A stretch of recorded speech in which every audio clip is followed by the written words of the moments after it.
Assalamu alaikum everyone. How are you all? Hope that you will be in the best of health. This is Dr. Manzoor Ahmed Sheikh. Welcome back to Learn and Grow. आज जो topic हम करने वाले हैं वो है attribution and common sense theory of attribution given by Fritz हाइडर in 1958. Before discussing today's topic, let me quickly give you a brief overview of the same. आज के टॉपिक में हम सबसे पहले एट्रीब्यूशन का जो कंसेप्ट है उसको हम अच्छे से समझने की कोशिश करेंगे। उसके बाद हम common sense theory of attribution को एट लेंथ डिस्कस करेंगे with the help of examples. And as usual, by the end of the topic, I will ask you top 4 questions. These questions are designed to test your understanding about the current topic. I am confident that if you watch the video until the end, you will be able to appreciate and understand today's topic clearly. So without taking much of your time, let us get started with today's topic. आज जो topic हम करने वाले हैं वो है attribution and Fritz hiders common sense theory of attribution. तो सबसे पहले हम एट्रीब्यूशन का जो कंसेप्ट है इसको समझने की कोशिश करते हैं। तो अगर हमें एट्रीब्यूशन को ब्रीफली डिफाइन करना हो तो हम कह सकते हैं attribution in social psychology refers to the process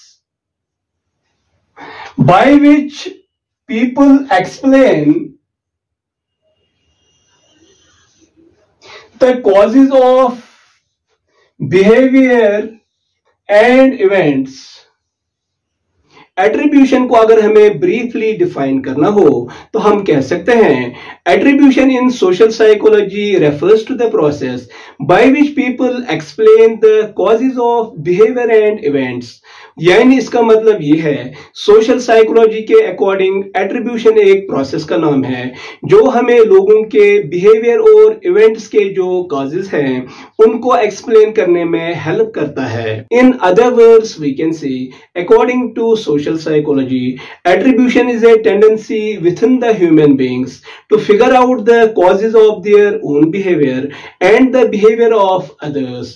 इसके अलावा attribution helps us to figure out the causes of the events that take place in our day-to-day lives. तो अगर हम attribution की बात करें तो दिन भर में हम जो भी एक्टिविटीज, एक्शंस या बिहेवियर्स परफॉर्म करते हैं या दूसरों को परफॉर्म करते हुए देखते हैं, we try to seek the cause behind every single behavior. For example अगर एक पर्सन अपनी ड्यूटी अच्छे से कर रहा है और वो पर्सन अपनी ड्यूटी को लेके बहुत ही पंक्चुअल और रेगुलर है तो हम इस पर्सन के बिहेवियर को ऑब्जर्व और एनालाइज करने के बाद कहते हैं कि ये पर्सन ड्यूटीफुल है, ये पर्सन ड्यूटी कॉन्शियस है, ये एक रेस्पॉन्सिबल पर्सन है। तो इस तरह एट्रीब्यूशन की मदद से हम इस पर्सन का बिहेवियर एक्सप्लेन कर पाते हैं। This was all about the concept of attribution. I hope कि एट्रीब्यूशन का जो कंसेप्ट है इसको आपने अच्छे से अंडरस्टैंड किया होगा। तो चलिए अब हम common sense theory of attribution के बारे में बात करते हैं और इसको तफसील के साथ डिस्कस करते हैं with the help of examples. तो अगर हम common sense theory of attribution की बात करें तो इस थ्योरी को फ्रिट्ज हाइडर ने दिया था 1958 में। Hyder believed that people are naive psychologists who try to understand the behavior of others by attributing it to internal or external causes.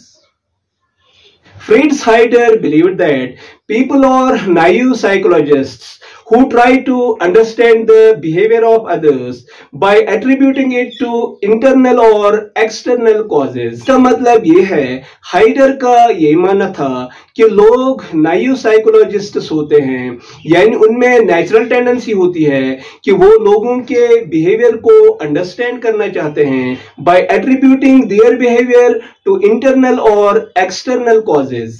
यानी हाइडर इस चीज पे बिलीव करता था कि जब लोगों के दरमियान इंटेलेक्चुअल एक्सचेंज होता है और इंटरेक्शन के दौरान वो एक दूसरे के साथ अपने आइडियाज, अपने थॉट्स, अपनी एक्सपीरियंसेस, अपनी एक्सपर्टीज और अपने पर्सपेक्टिव्स शेयर करते हैं। इसके साथ साथ वो एक दूसरे के वर्बल और नॉन वर्बल कम्युनिकेशन को ऑब्जर्व और एनालाइज करते हैं and with the result they come up with their own common sense explanations, ताकि लोगों के एक्शंस को एक्सप्लेन किया जा सके, लोगों के एक्टिविटीज और बिहेवियर को एक्सप्लेन किया जा सके। हैदर ने इन कॉमन सेंस एक्सप्लेनेशंस को टू टाइप्स ऑफ एट्रीब्यूशन में कैटेगराइज किया।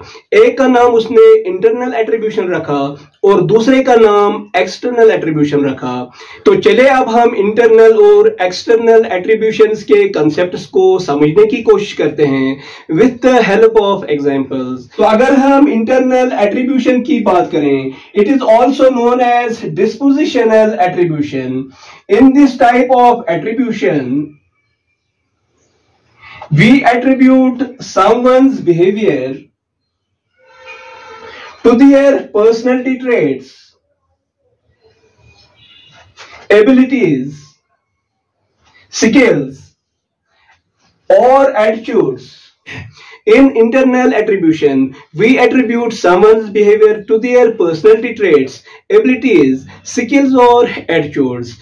यानी इंटरनल एट्रीब्यूशन में ये होता है कि जब कोई पर्सन कोई बिहेवियर एग्जिबिट करता है, शो करता है, डिस्प्ले करता है, तो हम उसके बिहेवियर को उसके इंटरनल कॉजेज के साथ रिलेट करते हैं, उसके इंटरनल कॉजेज के साथ एट्रीब्यूट करते हैं, जैसे कि one's personality traits, abilities, skills and attitudes. Now let me quickly share with you an example of internal attribution. For example, एक student है, he consistently obtains top marks in his examinations. Student के teachers और classmates ये सोचते हैं कि ये student naturally एक bright student है and they attribute top performance of the student with his internal or personal factors such as intelligence, hard work and excellent study habits. तो इस तरह हमने इस example से समझा, टीचर्स और क्लासमेट्स ने स्टूडेंट की टॉप परफॉर्मेंस को उसके इंटरनल फैक्टर्स के साथ एट्रीब्यूट किया, जैसे कि intelligence, hard work and excellent study habits. Now let us switch to external attribution. External attribution is also known as situational attribution. In this type of attribution we attribute someone's behavior to their external factors such as environmental conditions, actions of other people, and social or cultural influences. In external attribution, we attribute someone's behavior to their external factors such as environmental conditions, actions of other people, and social or cultural influences. External attribution में ये होता है जब कोई person कोई behaviour exhibit, display और show करता है, हम उसके बिहेवियर को उसके एक्सटर्नल फैक्टर्स के साथ एट्रीब्यूट करते हैं, जैसे कि environmental conditions, actions of other people and social और कल्चरल इन्फ्लुएंसेस। तो चलिए अब हम एक्सटर्नल एट्रीब्यूशन का जो कंसेप्ट है इसको सेम एग्जांपल से समझने की कोशिश करते हैं जो मैंने इंटरनल एट्रीब्यूशन के लिए कोट की। फॉर एग्जांपल, स्टूडेंट के टीचर्स और क्लासमेट्स जो हैं वो अब ये सोच रहे हैं कि क्या स्टूडेंट की टॉप परफॉर्मेंस के लिए, एक्सीलेंट परफॉर्मेंस के लिए एक्सटर्नल फैक्टर्स का कोई रोल है कि नहीं। अपॉन फर्दर इन्वेस्टिगेशन उनको पता चलता है कि स्टूडेंट की टॉप परफॉर्मेंस में एक्सटर्नल फैक्टर्स का भी रोल है। For example, there is a role of private tutor जिसके पास वो स्टूडेंट ट्यूशन के लिए जाता था and student was having also access to the rich study material. इसके अलावा उसके घर में फेवरेबल और सपोर्टिव एनवायरनमेंट था। तो इस तरह इन एग्जाम्पल्स से हमने समझा कि स्टूडेंट के टॉप परफॉर्मेंस में, स्टूडेंट के एक्सीलेंट परफॉर्मेंस में दोनों फैक्टर्स का रोल है। इंटरनल फैक्टर्स का भी अपना रोल है और एक्सटर्नल फैक्टर्स का भी अपना रोल है। आई होप कि इंटरनल एंड एक्सटर्नल एट्रीब्यूशन का जो कंसेप्ट है इसको आपने अच्छे से ग्रास्प किया होगा। Now let us talk about advantages and disadvantages of common sense theory of attribution. इस थ्योरी की पहली एडवांटेज ये है it helps us understand why people behave the way they do. It is as simple as that. इस theory की दूसरी advantage ये है, it helps us make use of internal and external attribution in order to understand human behavior. या दूसरे words में हम कह सकते हैं, this theory helps us to make sense of the social world we are living in. Heider's theory की तीसरी advantage ये है कि इसने दूसरे थ्योरीज के लिए फाउंडेशन प्रोवाइड की, जिन थ्योरीज को हम इंशाल्लाह अपकमिंग वीडियोस में डिस्कस करेंगे। तो अगर हम इस थ्योरी के डिसएडवांटेजेस की बात करें तो इसकी मेन डिसएडवांटेज ये है, it takes into consideration only internal and external factors in order to explain human behaviour. जबकि बहुत सारे दूसरे फैक्टर्स भी हैं जो हमें ह्यूमन बिहेवियर को एक्सप्लेन करने में हेल्प करते हैं, तो उन फैक्टर्स को हम इंशाल्लाह दूसरे थ्योरीज में कवर करेंगे। Now it is time to ask you top 4 questions. I hope that you will answer these questions honestly before seeing the answers below in the description box.